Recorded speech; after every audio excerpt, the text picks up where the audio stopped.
Today's lesson is The Color of Wednesday, Understanding Synesthesia. Hello, everyone. I'm Mike. I am Roger, and today we're going to talk about something called synesthesia. Okay, that's kind of a difficult word to pronounce because it's got the TH in there. Synesthesia, which is kind of an interesting neurological condition or phenomenon. Interesting. When we see syn, that often means bringing things together, right? To synthesize things is sort of to bring different parts together into a new thing. So I guess here we're combining our sensations or something. And yeah, that's kind of what it is, and it kind of also explains our really weird title, The Color of Wednesday. When people think of Wednesday, they think of the day after Tuesday, the day before Thursday, the middle of your work week. It doesn't have a color. We don't talk about the color of Sunday and Monday. Well, we actually might say Blue Monday, but that's more of the feeling that you have on it. You wouldn't say Pink Thursday and Yellow Friday and Purple Saturday. But the color of Wednesday, well, yeah, we're kind of combining senses. So if you hear a sound and see a color and smell something, certain people in the world, their brains do work this way. And it is absolutely incredible for the people who don't have these senses, don't have this particular gift. So let's find all about synesthesia and why Wednesday may have a color. The color of Wednesday. Understanding synesthesia. Synesthesia is a neurological phenomenon that causes people to experience the world in extraordinary ways. While most people simply hear sounds and see words, synesthetes, people with synesthesia, experience these same stimuli in rather unique ways. For instance, they may perceive sounds as colors or associate specific words with particular tastes. 大家好，第一部分介绍形容词 extraordinary， 它的意思是不同寻常的、非凡的，也可以是奇特的或是令人惊奇的。例如The museum features an extraordinary collection of ancient artifacts. 这间博物馆展出了非凡的古代文物收藏。或者 The detective's extraordinary deductive skills help him in his work. 这位探员不同寻常的推理能力对他办案有帮助。再来，我们看到名词 stimulus， 指的是刺激物或是促进因素。在课文中 stimuli 是 stimulus 的复数形。举例来说Kendra has been studying the areas of the brain that respond to visual stimuli. Kendra 一直在研究大脑中对视觉刺激做出反应的区域。又或者说 The discovery of new scientific evidence provided a fresh stimulus for further research. 新科学证据的发现为进一步研究提供了新的刺激因素。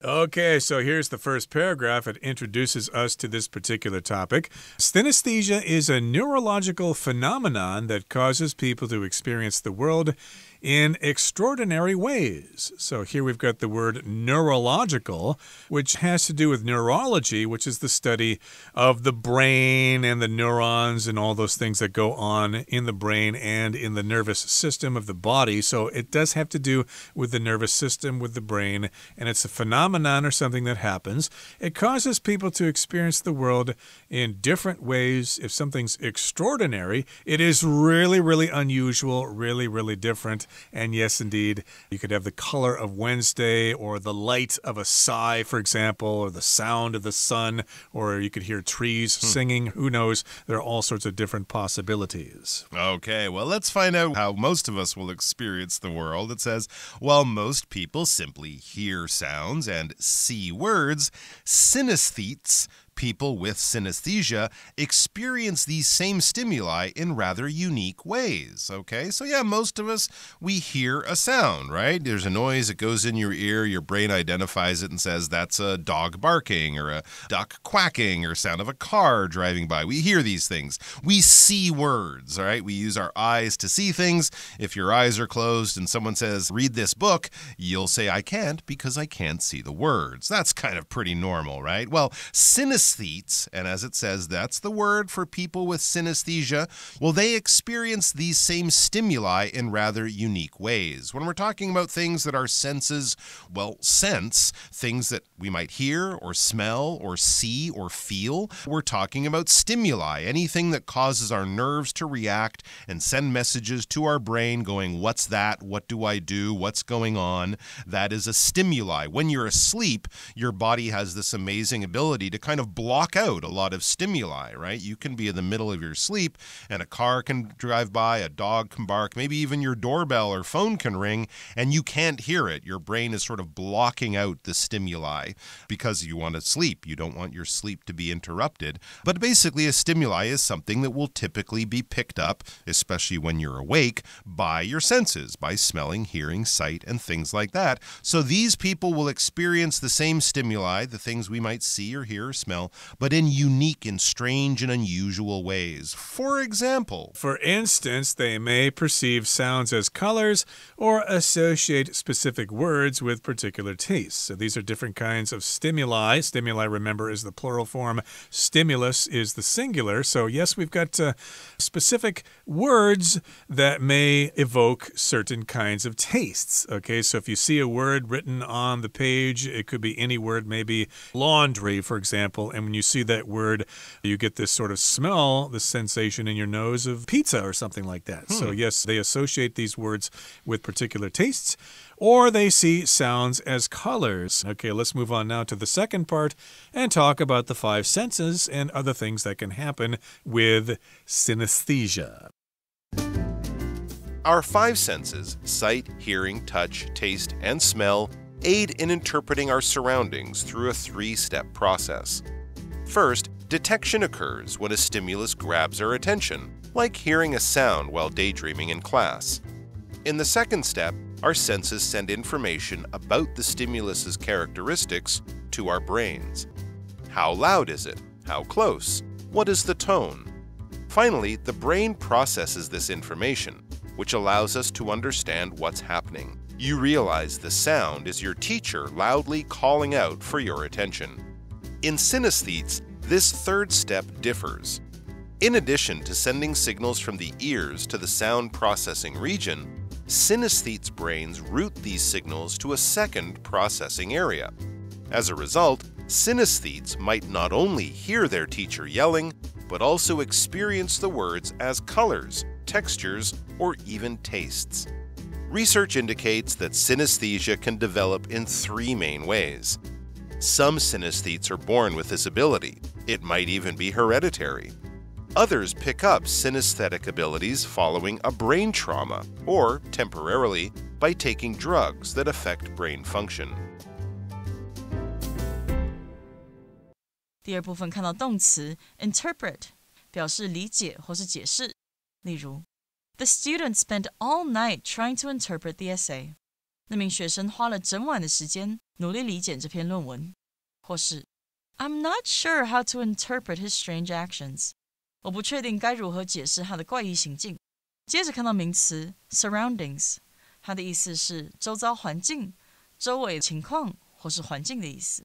例如 The hotel surroundings are full of trees and flowers. 那间饭店的周遭满是树木与花朵。也可以说 Kim soon got used to her new surroundings in college. Kim 很快就习惯了大学的新环境。继续介绍名词 trauma， 表示严重外伤、损伤，但也可以是心理创伤的意思。可以说 The trauma of the war affected the soldiers' mental health for years. 战争的创伤多年来一直影响着该士兵的心理健康。又或者说 Two of the people who were in the car accident suffered serious trauma to their bodies. 在那场车祸中，有两人的身体受到了严重的创伤。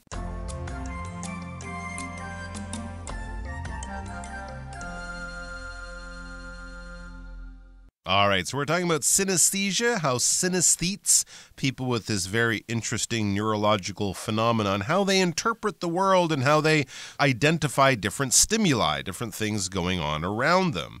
Let's get into how it normally happens with most of us. Our five senses, sight, hearing, touch, taste, and smell, those are the typical 5 senses, aid in interpreting our surroundings through a 3-step process. This is the way humans figure out and understand what's going on around them. We interpret our surroundings through these senses. To interpret something is basically to take information and try to understand it, or to maybe explain the meaning of things.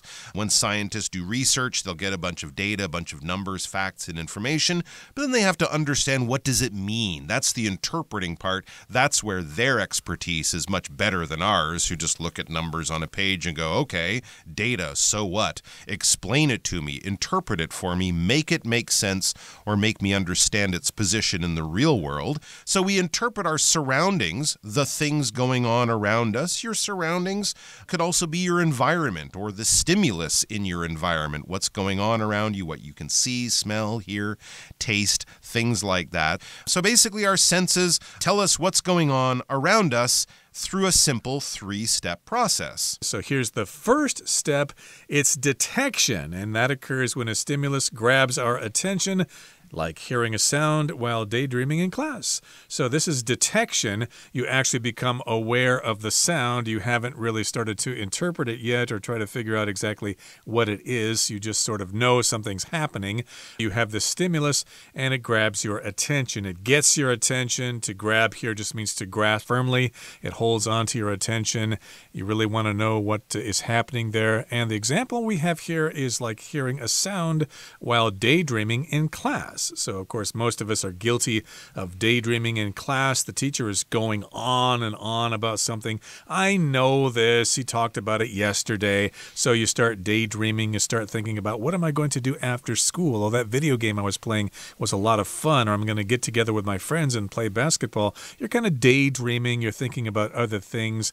But then you hear this sound while you're daydreaming. Hey, what was that? Exactly right. So in the second step, our senses send information about the stimulus's characteristics to our brain. So first of all, you hear something, and it's not something your brain is saying, hey, you can just ignore that. That's just a truck driving by, which you might not be bothered by or particularly notice. But in the second step, our senses send information about the stimulus's characteristics to our brains. And these will be some of the more interesting things about it, some of the things that give us more information and make it easier to identify what that stimulus is, what that sound in the environment is, its characteristics. For example, how loud is it? How close? What is the tone? All of these things will help us to identify something. And also, very quickly, and this, of course, is probably one of the oldest functions of the brain, to identify if that sound can be a danger to us in any way. So that's the kind of thing our brains should be able to do to work normally and to keep us safe. It says, finally, the brain processes this information, which allows us to understand what's happening. You realize the sound is your teacher loudly calling out for your attention. Oh, okay, well, in that situation, this is a danger sound. It's the teacher going, Roger, are you listening? Or something like that. Oh, and then you have to sort of sit up and repeat what the teacher just said. You have to go to sort of alert status because you don't want to get in trouble. You're not going to be eaten by a lion, but you could get in trouble with your teacher, which may be worse. Right, so yeah, can you tell me what I just said in class there, Roger? Oh, gee, I can't. I don't remember. You get down on the floor and give me 25 push-ups as punishment. I don't think teachers can do that these days, but in any case, you get the point. It's a 3-step process. You hear a sound, the brain processes it, and then you know what it is, and you can identify it, and you can react accordingly. Now, here in the next paragraph, it says, in synesthetes, the third step differs. Okay, so that's what happens in this particular condition. In addition to sending signals from the ears to the sound processing region of the brain, synesthetes' brains route those signals or route those signals to a second processing area. This is what is happening in the brain, and they will route those signals to a second processing area. Would you say route or route? I've heard both ways. I would say route. I think route is more of an Americanism. Okay, so yeah, I've heard both ways. So root would probably be more common in the English-speaking world. And as a result of that, synesthetes might not only hear their teacher yelling, but also experience the words as colors, textures, or even tastes. So if your teacher is yelling at you, hey, can you pay attention, please? Stop daydreaming. When you hear that, your brain will turn that sound into colors or even textures or even tastes. Okay, so this can happen if you are suffering from synesthesia. A texture is just the kind of feel of something, how it looks, the details of something, the appearance or the consistency of something. Of course, when you eat, you want to have a very pleasing texture when you bite into the food. That's part of the eating process, how it feels in your mouth. Right. Smooth, rough, crunchy, things like that. Or even a taste. Imagine your teacher yells at you and suddenly you taste wasabi in your mouth or something. Whoa, you don't want to get in trouble. That would maybe be a good way to avoid trouble because you don't want that flavor, that taste. Almost impossible to imagine for us who don't see the world or experience the world in this way. But for synesthetes, this is normal. Research indicates that synesthesia can develop in 3 main ways. Oh, interesting. So there's different ways, as far as we know, that you can get synesthesia. Some synesthetes are born with this ability. Obviously, that would be the one most of us would guess. It might even be hereditary. So in the same way, you're born with blue eyes or green eyes, red hair, blonde hair, black hair, left-handed, right-handed. You're just born that way. And it could be hereditary, meaning it's kind of passed through the family line. Certain diseases can be hereditary, like hemophilia or something like that. So if your family has a history of it, you have a much higher chance of getting it because it's kind of coded into your DNA. And in some ways that can be good. If being very tall or living a long life is hereditary in your family, that can be great. But being susceptible to diseases or illnesses or other things can also not be so good. But basically, it can be in the family line. It can be in your family's DNA. That's one way you can get synesthesia. What are the others? Well, the other one could result from trauma, which means maybe you got into an accident or something and you banged your head against the windshield or something like that. That would be brain trauma. Or you might get it by taking drugs that affect brain function. And that, of course, makes me think of psychedelic drugs. Maybe back in the 1960s, you went to a Grateful Dead concert, and before you went there, you dropped acid. And as a result of doing that, later on, you developed synesthesia. I wonder if there are any documented cases of people taking psychedelic drugs and developing this condition. But you get the idea. You might take some sort of medicine or drugs, and they would affect the function of your brain. That's another way to get this particular condition. Okay, we're at the end of the second part of our lesson for today. Let's wrap things up now with the third and final part. Although synesthesia has been documented for centuries, its existence was initially met with substantial doubt. However, in the 1990s, advances in medical imaging technology finally provided proof. These technologies allowed researchers to observe that various stimuli activated different parts of synesthetes' brains. Currently, at least 60 forms of synesthesia are known, but some believe there could be more than 150 varieties. Common forms include auditory tactile, feeling sounds, time-space, seeing time, and grapheme color, seeing words or numbers as colors synesthesia.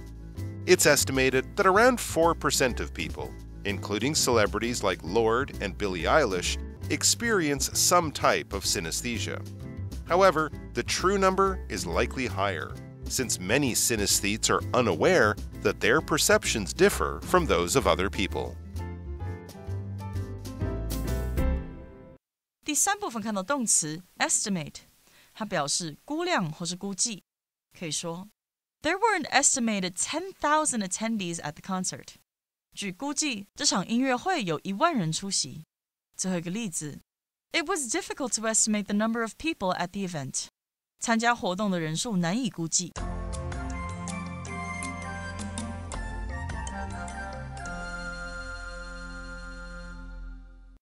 Okay, so here it says, although synesthesia has been documented for centuries, its existence was initially met with substantial doubt. So to document just means to take note of something. They wrote about it, but it was met with doubt. A lot of people kind of doubted this condition. That's their reaction to it. However, in the 1990s, advances in medical imaging technology finally provided proof. So they took pictures of the brain using scanning machines, and these technologies allowed researchers to observe that various stimuli activated different parts of synesthetes' brains. So they could look at these scans and then they could make a sound or something and they could see which part of the brain was activated or which part was stimulated. Interesting. So it was actually happening. It's not just people telling stories. They could actually prove it was going on, I guess, by seeing where the blood is going in the brains of synesthetes compared to other people. And they notice that certain parts of the brain are very active for synesthetes. So clearly something is physically going on in their brains. Currently, it says at least 60 forms of synesthesia are known. Wow, that's quite incredible.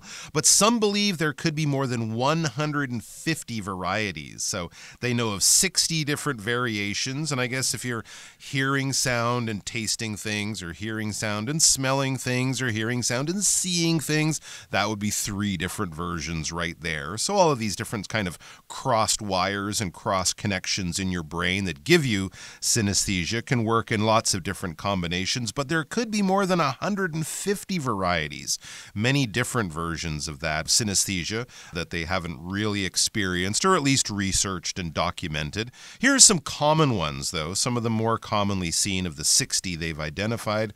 Common forms include auditory, tactile, so auditory meaning hearing and tactile meaning touch. In other words, you're feeling sounds, okay? So a very high note would feel like silk and a very low note would feel like rubber or something on your skin. That's the idea. Time, space, you can see time. And no, you're not looking at a clock. Clearly, when you're looking at a clock, watching the second hand go around, yes, you're seeing time. But we're not talking about it like that. And what about grapheme color? What is that all about? Seeing words or numbers as colors. So A is purple, B is blue, C is pink, that kind of idea. And these are all different types of synesthesia. I would love to talk to someone who's got this about how they experience the world. It's quite amazing. Yeah, how would they describe that? And it's estimated that around 4% of people, including celebrities like Lorde and Billie Eilish, experience some type of synesthesia. So here we've got estimate, which means you just make an educated guess about something you don't know for sure, but they pretty much know, or they think that around 4% of people have this condition. However, the true number is likely higher since many synesthetes are unaware that their perceptions differ from those of other people. Your perception, of course, is how you see things. And yeah, they might not even know they have a problem until they actually talk to somebody and they'll think, wow, that's extraordinary. You have that ability. You might be suffering from synesthesia. Okay, that brings us to the end of our explanation for today. Here comes Hanny.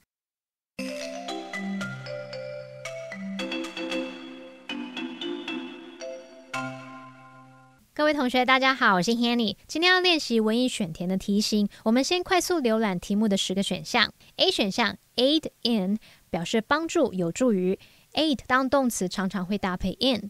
那么 B 选项 grabs 它可以当动词表达抓住吸引，也可以当名词来表达攫取抢夺，那在这边有可能是单数动词或者是复数名词。 C 选项 substantial 它是形容大量的、可观的或是重大的。 D. pick up 这个片语有很多意思哦，像是拿起、捡起来啊，接送某人啊，领取某物、购买某物，或者是获得、学会等等。E 选项 perceptions 它表示感知、看法，是个名词。F 选项 varieties 表示种类、品种。G 选项 characteristics 也是名词，表示特征、特点。H unique 它是形容词，形容独特的、与众不同的。I 它念作 route 或是念作 route， 它可以当名词表达路线、途径，也可以当动词表达发送、传送的意思。那么 J activated activate 这个动词它有启动、使活化的意思，在这边有可能是 activate 它的过去式或过去分词。那过去分词可以当形容词去描述像被启动的或是活化的那种意思。那看完选项，我们就来做题目吧。我们看到第一题，他写说 While most people simply hear sounds and see words, synesthetes, people with synesthesia, experience these same stimuli in rather 空格 ways。 空格前面它用到副词 rather， 后面是名词 ways。 从句子结构判断，空格应该填入形容词或是可以作为形容词的分词。那符合条件的选项有 C substantial, H unique 和 J activated。 好，那课文前面就有提到联觉会让人以不同寻常的方式感知世界，从语义上可以推断这句是要表达联觉者体验世界的不同方式，他们会用相当独特的方式来体验这些相同的刺激，所以正确答案应该选 H unique。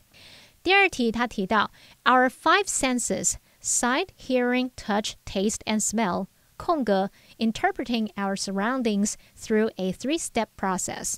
这句的主词是 our five senses， 那后方有插入语 sight, hearing, touch, taste and smell 用来补充说明主词。